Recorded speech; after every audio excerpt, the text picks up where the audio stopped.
The views and opinions expressed on America's Workforce Union podcast and its digital media channels are solely those of the speakers and do not necessarily represent the views and opinions of the producers or sponsors. Welcome to the America's Workforce Radio Podcast, the flagship production of the American Workers Radio and Podcast Network, where organized labor and its never-ending fight to protect the rights of the American worker come first. Now, presented by LIUNA, Laborers International Union of North America. Here's your host, Ed Flash Ferens. Tyson Foods closing a beef processing plant in the state of Illinois, 2,500 workers affected. Meanwhile, the UAW and AFT joining forces to fight restrictions for international students. And today on the show, the Director of Education for the United Steelworkers. Welcome to the Tuesday, August 25th edition of America's Workforce, where we are available on at least 5 platforms, including YouTube, Apple Podcasts, iHeartRadio, Spotify, and Pandora. Our featured guest today is John Lepley. John is the Director of Education for the United Steelworkers. USW.org is the national website. And today we are going to take you back into time and talk about the Homestead steel strike, Homestead, Pennsylvania. It's so important that we take a look at the struggle of American workers, how we got to where we are today. Labor Day was created in 1894, and this coming Labor Day will be the 132nd anniversary of Labor Day. And John is going to take us back to what happened in Homestead in July of 1892. In short, Andrew Carnegie, who is so revered in history, a great guy. Well, this is what he did. He enlisted his lieutenant, Henry Clay Frick, to break the union at the Homestead Works, the Amalgamated Association of Iron and Steel Workers. This was the precursor to what we know today as the United Steelworkers. Carnegie, who afterwards publicly regretted that the lockout and strike ever occurred, privately celebrated. It's important that this story gets out, because up until this strike, the workers were pretty much doing an 8-hour day. After the strike, they broke the union. Those hours went to 12 hours. Their wages went down. And in 1895, Andrew Carnegie earned $5 million. 4 years later, that went to $21 million. Think about how much money that would be today. Now, if you do a deep dive into history, Andrew Carnegie, he supported so many institutions, museums, and libraries. But there was a dark side of his life, and we're going to talk about it right here on America's Workforce with John Lepley.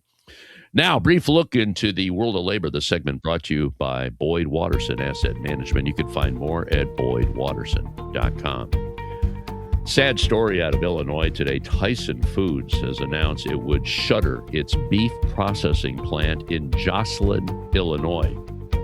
This involves laying off almost 2,500 workers who are all represented by the United Food and Commercial Workers Union. Now, Tyson submitted its WARN Act notice to Illinois state government officials between 30 and 60 minutes before giving layoff notices to its workers. How about that?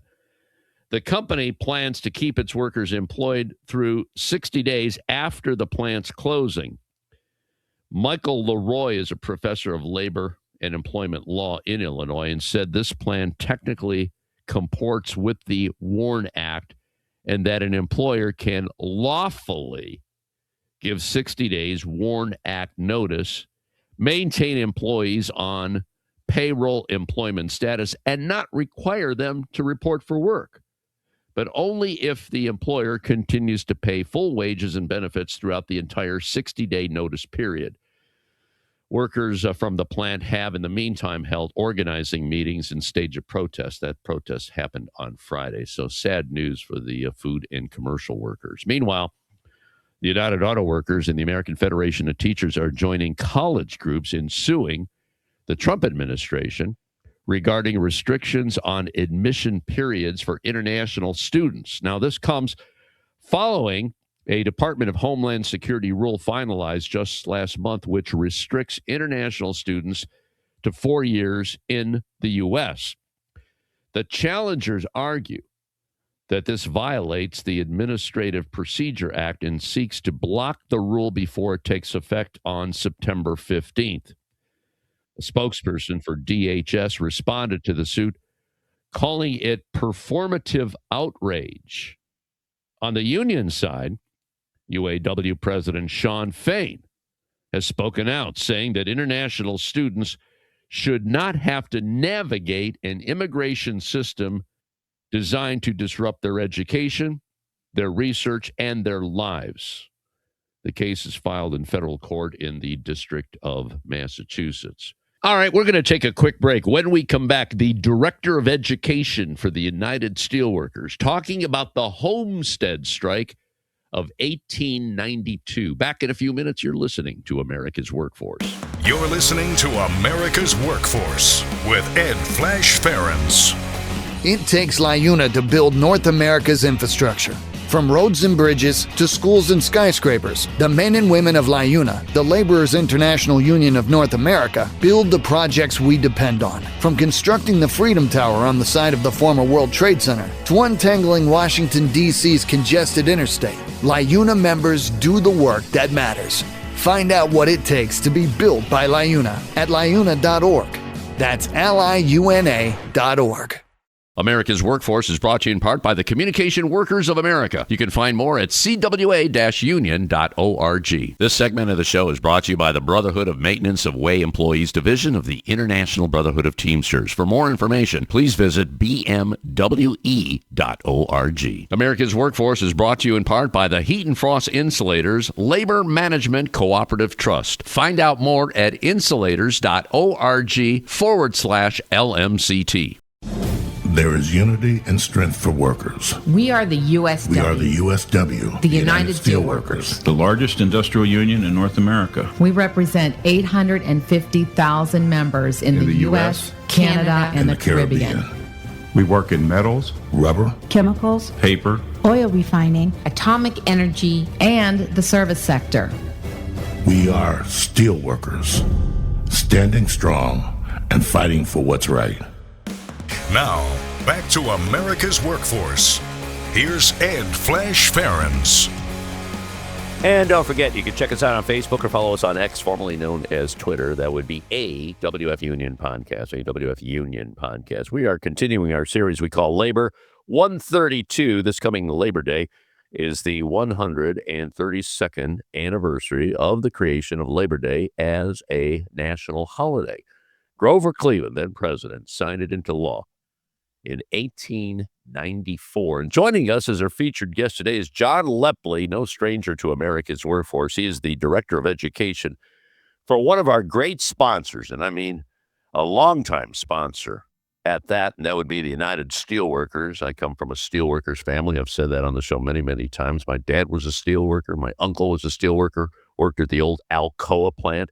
I worked for a couple of summers at the old Cuyahoga Works, going back to the early 70s, a place that's no longer around. Boy, a lot of things have changed, especially the steel industry. John, welcome back to the show. Thanks for joining us for the past couple of years. John has served as Director of Education, been with the union for about 16 years. And I just mentioned, John, the creation of Labor Day, which was 1894. 2 years before that, the Homestead Strike. Right.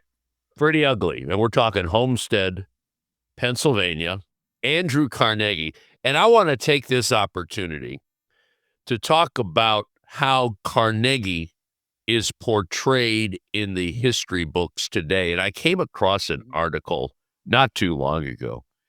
Wow, this was a great businessman, created U.S. Steel, philanthropist. And I know he gave away a lot of his money toward the end of his life. He created a lot of libraries that people go to today. Yeah, that was one good thing. But what's kind of like on the back page is what happened at Homestead. Right. Talk to me about it, John. Yeah, so Carnegie and Homestead, this is a this is a turning point in labor history, in U.S. history, and it's a really great example of a public persona that did not match up with their private behaviors. I got to say, on the note of, all through Pittsburgh, southwestern Pennsylvania, many parts of the country, there are these Carnegie libraries. Well, if there's any poetic justice, it's that today workers at the Carnegie Library System in Pittsburgh are members of the United Steelworkers. So anyway, getting to the Battle of Homestead is Carnegie, I'll use air quotes here, was sort of a self-made man. Right. He immigrated to the United States from Scotland. He made his fortune in the railroad industry, and he expanded into steel. All right. So he buys the Homestead Mill in the early 1880s, like 1883, I think. And there was a pretty strong union established there, known as the Amalgamated Association of Iron and Steel Workers. They had a vision of working with the company that, this would be on a cooperative basis, right? That they would use the knowledge that the workers had about steel making to make a great product, to make money that would benefit the community, the workers, and the company. Mm-hmm. Carnegie's vision and his lieutenant's vision, Henry Clay Frick, this guy was a real bastard. Can I say that on air? Yeah, not a problem. Okay, You just yeah, said it, brother. Not okay. a problem. Henry Clay Frick was a real bastard, and Carnegie delegated a lot of what happened at Homestead to him. Their vision for American capitalism and steelmaking was that this was going to be employer controlled, employer dominated, no room for a union. So in 1892, Carnegie goes off to his castle in Scotland. All right. And he tells his lieutenant, Henry Clay Frick, to break this union. And he starts preparing for that. He builds a fence with parapets so that sentries can walk around the plant gates, and they soon call it Fort Frick. And then in early July of 1892, 2 boats of Pinkerton private detectives were brought up the Monongahela River. And private detective is really a generous term. These were really these were poor guys who were recruited for a job that they probably didn't know what they were doing. And that's the real tragedy, is that the workers in Homestead were people who had a little because of their knowledge and of their union. And the Pinkerton private detectives were people who had nothing, right? That's the tragedy right there, is you had the haves and the have-littles, or people who had a little and people who had nothing, were fighting each other. Yeah. All right. Frick tells the workers that we are no longer recognizing the union, and we are going to deal with everybody on an individual basis. Right? And when the townspeople see that the Pinkertons are landing on the shores near the plant, the Homestead plant, the townspeople converge. Nobody knows who fired the first shot, but it turned into a day-long gunfight between the Pinkertons on the boat and the workers and the townspeople on the shore. And there were several deaths there that day on both sides. And ultimately, the Pinkertons waved the white flag. They surrendered. The townspeople made them run the gauntlet, right? They were so angry and outraged by this that they beat the heck out of them as they were, going to the Homestead Opera House where they were held. The day was filled with drama, and I think an important point to make is that the workers may have won the battle, right? They got the Pinkertons to surrender. They held control of the area, but in another sense, they kind of lost the war, right? Because in a pattern that you see in labor history throughout the late 1800s up until the 1930s, what happened is the company, Henry Clay Frick, enlists the Pennsylvania militia to come in And the workers greet the militia. They think you're here to protect us, right? They have banners and flags. No, the militia was there to break the union, right? So you have private industry enlisting the state to come in and bust a union. And that's a pattern you see in U.S. history from after the Civil War up until the 1930s. So that was like the first time in your knowledge that they used a state militia against workers? Oh, no, this had been done. I mean, I think, you think about the place of workers and unions in American history. In the early 1800s, unions were considered a criminal conspiracy against trade. Even, I think it was the early 1804, there was a court case where they were found, workers who tried to organize a union were found guilty of a criminal conspiracy. So throughout the entire 19th century, they were on a really dubious legal standing.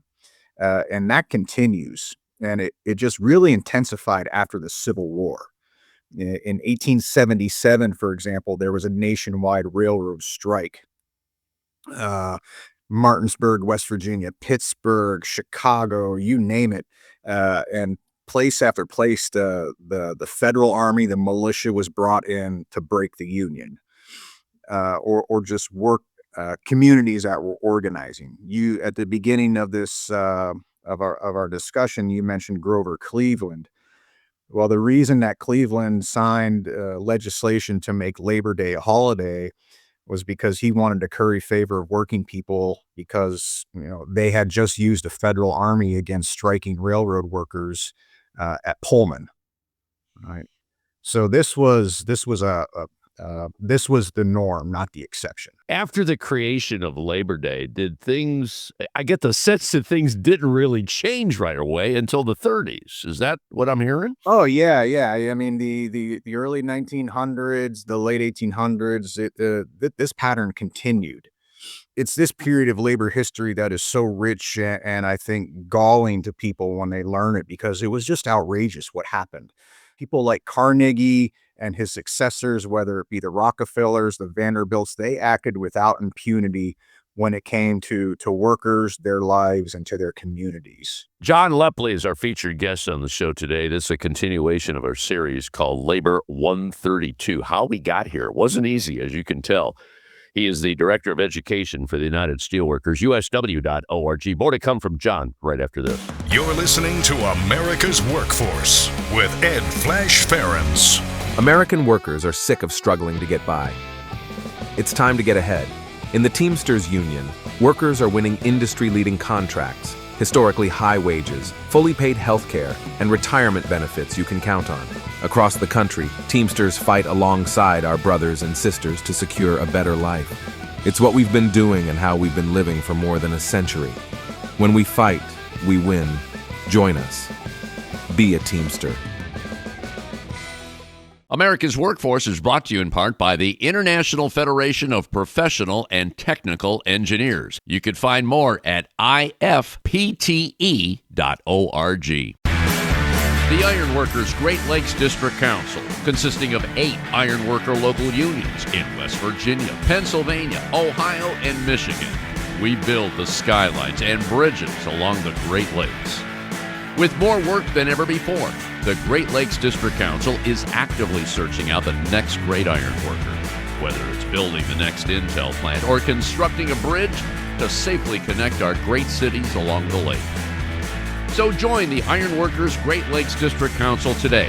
Find out how and learn more about the council by visiting iwdistrictcouncil.com. America's Workforce is sponsored in part by Boyd Watterson Asset Management, LLC. Find out more about our investment solutions tailored to meet the needs of Taft-Hartley funds at boydwatterson.com. hire union musicians. Call Music Talent of Cleveland at 216-881-1802. Call Music Talent of Cleveland as your dependable source for professional musicians in Northeast Ohio. Union musicians add harmony to weddings, elegance to parties, and uplifting music for all events. Music Talent of Cleveland contracts solo and ensemble musicians as well as bands and orchestras for single engagements. So hire union musicians. Call Music Talent of Cleveland today. 216-881-1802. Now, back to America's Workforce. Here's Ed Flash Ferens.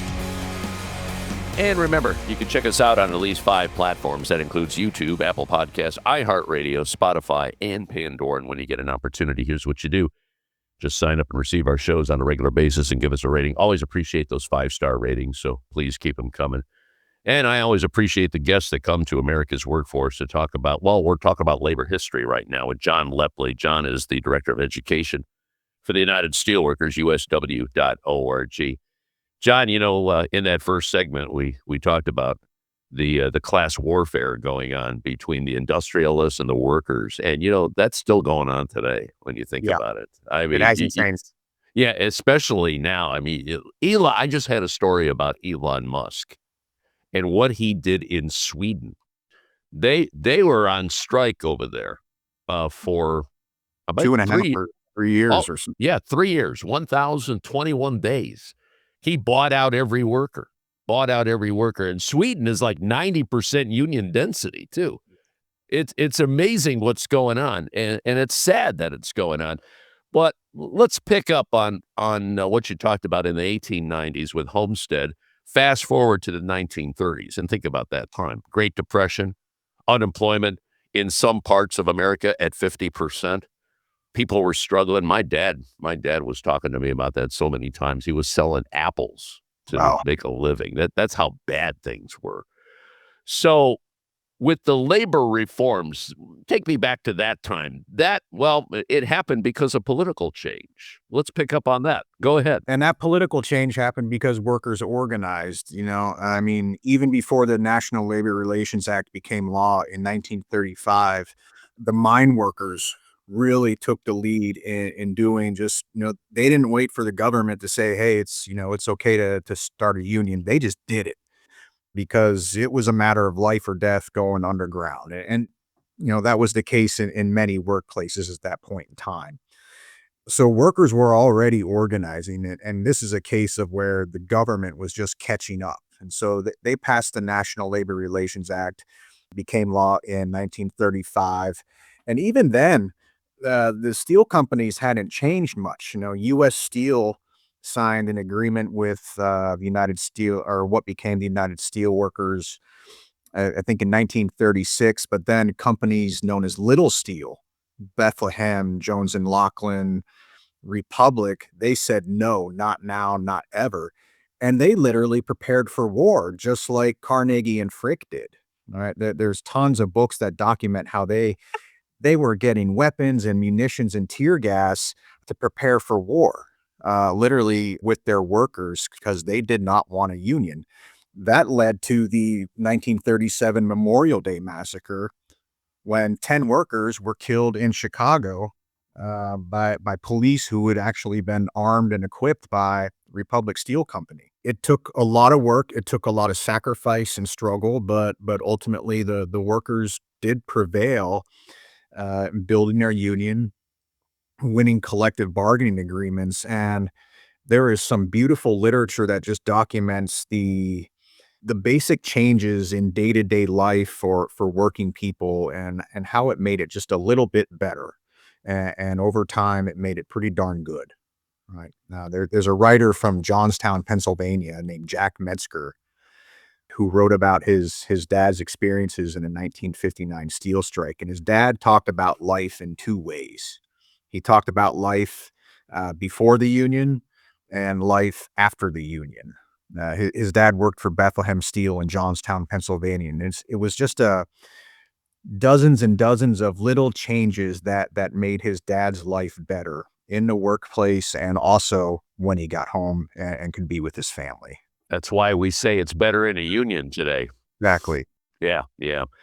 You know what bothers me? I want to go back to Carnegie and how he is portrayed in American history, and that's precisely why we have this show, to give the other side of what happened in America, the struggle that happened, how many people had to die to make things better for all workers, union and non-union. And how do you feel about that? Here, you're the director of education. You talk about this every day, and it really bothers me when I look into a book and I see how Carnegie was portrayed. And it's so important. I mean, those who write the history books, I hope they're listening to this conversation right now, because I mean, you'll find information of what happened on Homestead and all that, but it's got to be better than what we're reading right now. And I'd like to get your impression of that. Yeah, it's tough to think whether Carnegie actually believed in this. Like, was he really, that self-delusional, or was he just a pure hypocrite?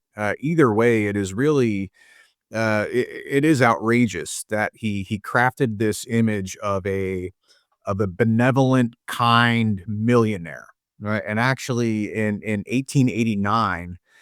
He actually wrote an essay for the North American Review. It was his publication called The Gospel of Wealth. And his point was that, wealthy people should give away their fortunes, right? Not pass it on to their children. So this would lead to philanthropy and the creation of museums and libraries and parks, right? That's the image of Carnegie. And all over the United States, especially in southwestern Pennsylvania and Pittsburgh, there are those artifacts. There's the Carnegie Library, the Carnegie Museum System, the Carnegie Endowment for Peace. There's even a town named Carnegie not too far from where I live. His name is everywhere. That is the image. And it was total BS, right? Publicly, he regretted what happened at Homestead. Publicly, he mourned what happened with the Johnstown flood. Privately, he loved he loved that money that he earned, right? Yeah. And that fortune only came because of how he degraded workers' lives, right? At Homestead, the workers used to have 8-hour shifts. Well, after that, after the Battle of Homestead and the union got busted, boom, it goes up to 12-hour shifts. Eventually, in the steel industry, there was something became known as the long turn, where every 2 weeks workers would rotate their shifts. And on that day where the shifts changed, workers would wind up working 24-hour shifts. I mean, what happens to the human body and the mind when you are working that long and in a place full of hazards like the steel industry? Yeah. You're going to get hurt, you're going to get killed. And listeners, if you want to read about this, I'd encourage you to check out a beautiful novel called Out of This Furnace by Thomas Bell, because it describes what happens. It comes from a steelworker family, written during the 1930s, and that all happened because of what Carnegie and his bastard of a lieutenant Henry Clay Frick did. I have that book somewhere here in my my library den, so I will definitely reference that again. I remember reading that, and I think there was one time when a worker was killed on the job in a blast furnace. Mm-hmm. And I believe the company said, okay, it's too bad. Here's $75 for the family, and that includes the burial. Yeah.